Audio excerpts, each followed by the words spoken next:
Question number 10। Question number 10 में क्या दे रखा है समझो। 2 into x square plus 1/x², ऐसे एक टर्म दे रखा है that is equal to this term दे रखा है x1 and x2 where x1 is less than x2 are two value of x satisfying this above. इसको सेटिस्फाई करना है। आपको आगे दे रखा है find the value of this, मुझे इसका वैल्यू फाइंड आउट करना है। तो देखो अल्टीमेटली तो पहला काम तो आपका टारगेट क्या हो गया, x1 x2 को यहाँ से फाइंड आउट करना है, दो वैल्यूज, ठीक है। उसके बाद आपको ये मालूम चल जाएगा तो डेफिनेट इंटीग्रल का उस वैल्यू वगैरह हम इजीली निकाल सकते हैं। कैसे सॉल्व करेंगे, लॉजिक समझो।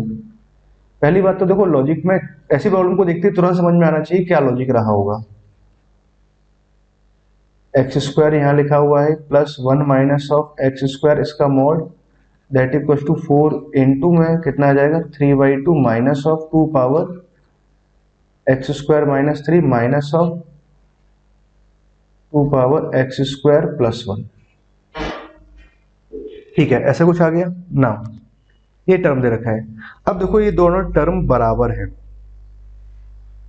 तो अब क्या रहा होगा ये टर्म के, अगर मैं समझूं इस टर्म की बात करूं तो भाई एम जी एम से मैं ये बोल सकता हूं ये वाला term greater than equal to 2 है, तो ये वाला टर्म कितना जाएगा ग्रेटर देन इक्वल टू 4 आया। और कहां पर आया, जब एक्स स्क्वायर का वैल्यू 1 के बराबर हो।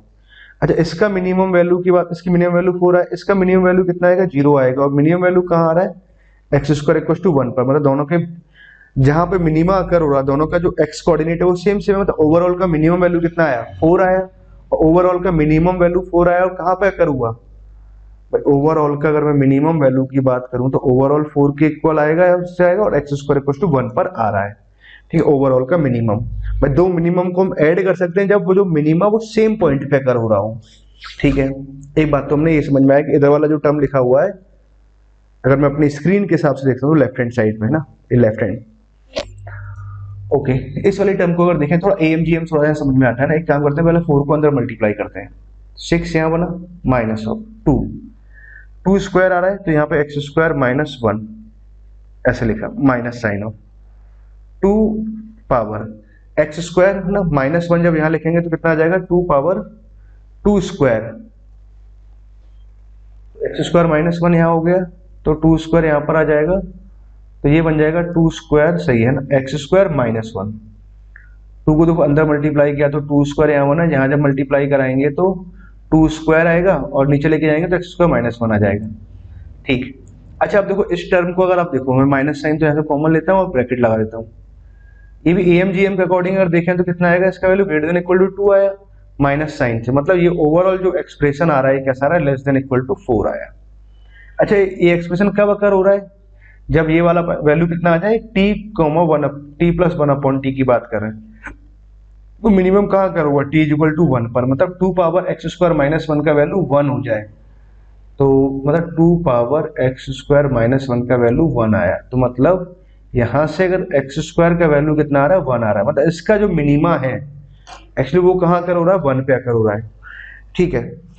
तो काम की बात क्या रही कि ये वाला जो एक्सप्रेशन है ग्रेटर देन इक्वल टू 4 लिखा हुआ है, ये वाला expression less than equal to 4 लिखा हुआ है, तो भाई दोनों का जो मिनिमम अकर हो रहा है दोनों इक्वालिटी होल्ड होगी, तो इक्वालिटी कब होल्ड होगी, जब दोनों 4 के बराबर हो जाए, और 4 के बराबर होंगे तो भाई कब अकर होगा, जब एक्स स्क्वायर इक्वल टू कितना होगा 1 होगा, और यहाँ से एक्स का वैल्यू कितना है प्लस माइनस 1 आया, मतलब दो वैल्यू जाएंगे, एक तो वैल्यू 1 आया और एक वैल्यू माइनस 1 आया, एक माइनस 1 और एक प्लस 1 आया, ठीक है ना। x1 x2 हमारे पास में क्या दो वैल्यूज दे रखी थी और x1 x2 से छोटा है, मतलब काम की बात क्या रही कि ये x1 है और ये x2 है। तो देखो पहले हमें सिर्फ यहां तक इस बात को समझना था, जो हमने यहां तक समझ लिया ना। अब आती है प्रॉब्लम को सॉल्व करने की बारी। प्रॉब्लम क्या है, ये है, तो यहां से इस पोर्शन को हटा देते हैं, अब इसकी हमें जरूरत नहीं है। x1 का वैल्यू मुझे पता है -1 और x2 का वैल्यू कितना आ रहा है +1, ये आया ना। प्रॉब्लम को अब सॉल्व करते हैं। x1 प्लस x2 तो कितना है 0 है, x1 x2 कितना है 1 है, माइनस x1 कराएंगे तो 4 यहां पर आ गया, fractional part of x by 4 तो 1 plus tan of fractional part of x 1 plus fractional part of x, यहां लिखा हुआ है ये टर्म।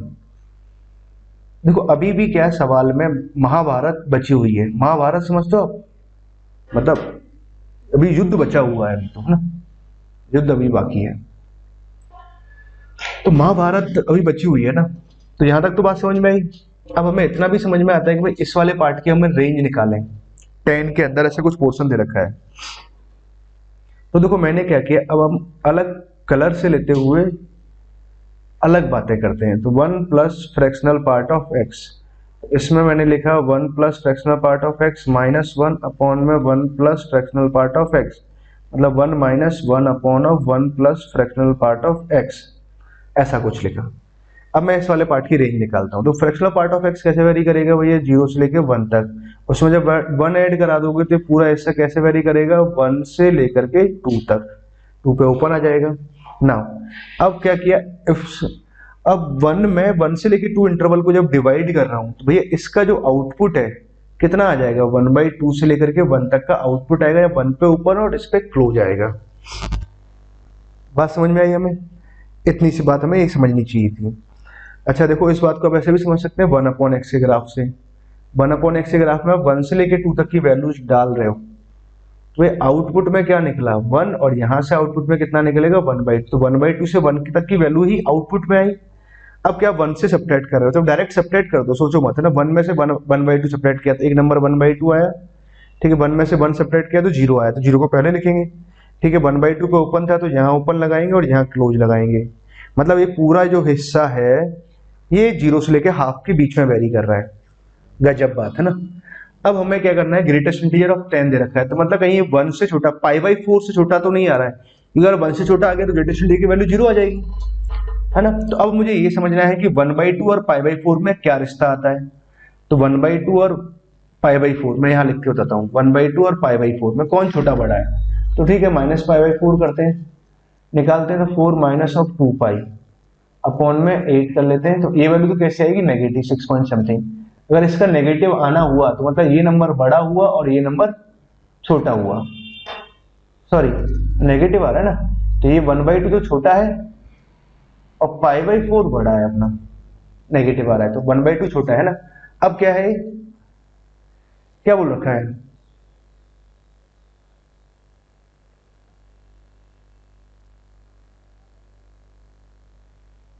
वन बाई टू और π/4, 0 से लेके 1 याद रखा है, 1 ऐड करा देंगे, ठीक है। 0 से 1/2 इतना आ गया ना। इस बात को एक बार फिर से समझते हैं ना, सही से समझाते हैं। अब 1/2 और π/4 के बारे में मुझे बात समझनी है ना। तो मैंने ये किया 1/2 तो यहाँ लिखा, माइनस ऑफ π/4 यहाँ लिखा, इन दोनों को सब्ट्रैक्ट कराया तो 4 यहाँ से आ जाएगा, माइनस ऑफ 2π, पाई अपना 3 पॉइंट समथिंग आ रहा है, अपॉन में 8 आया, मतलब इसकी वैल्यू नेगेटिव आई। इसकी वैल्यू नेगेटिव आई तो इसका मतलब क्या हुआ, π/4 बिगर क्वांटिटी है, मतलब नंबर लाइन पे अगर देखें तो 1/2 यहाँ कहीं आ रहा होगा, 1/2 छोटा होगा और π/4 बड़ा होगा, तो π/4 यहाँ आ रहा है, ठीक है। अब देखो समझो बात को, अपना ये वाला जो हिस्सा है ये कहाँ से कहाँ तक वेरी कर रहा है, 0 से लेकर के 1/2 तक वेरी कर रहा है।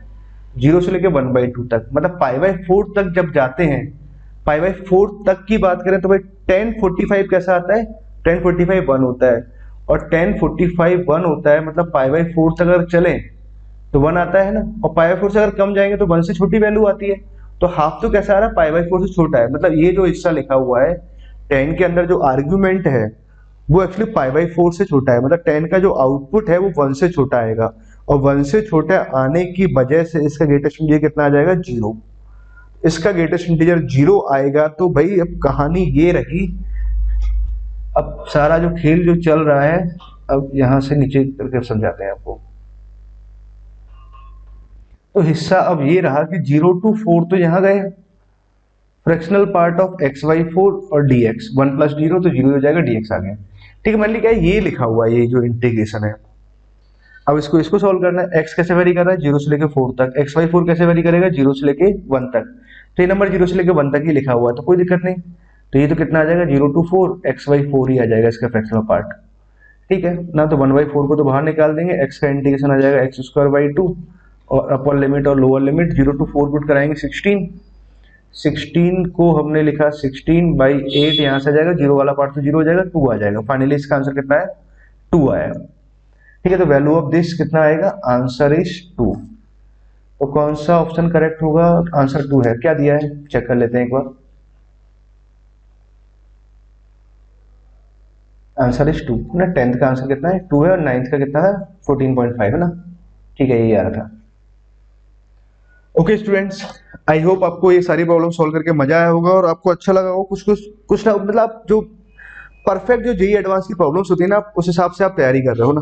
एक्चुअली क्या, जेई एडवांस में इसी तरह की प्रॉब्लम्स आती हैं। अगर आप जेई एडवांस 2019 का पेपर अगर देखो तो वो तो इससे भी कहीं ज्यादा भारी पेपर था। ठीक, तो अगर आप इन सभी प्रॉब्लम्स को सॉल्व करते हो तो आई एम श्योर कि आपको जो जेई एडवांस में जो आपको प्रिपरेशन में आपको एक बूस्ट मिलेगा। Okay students, thank you.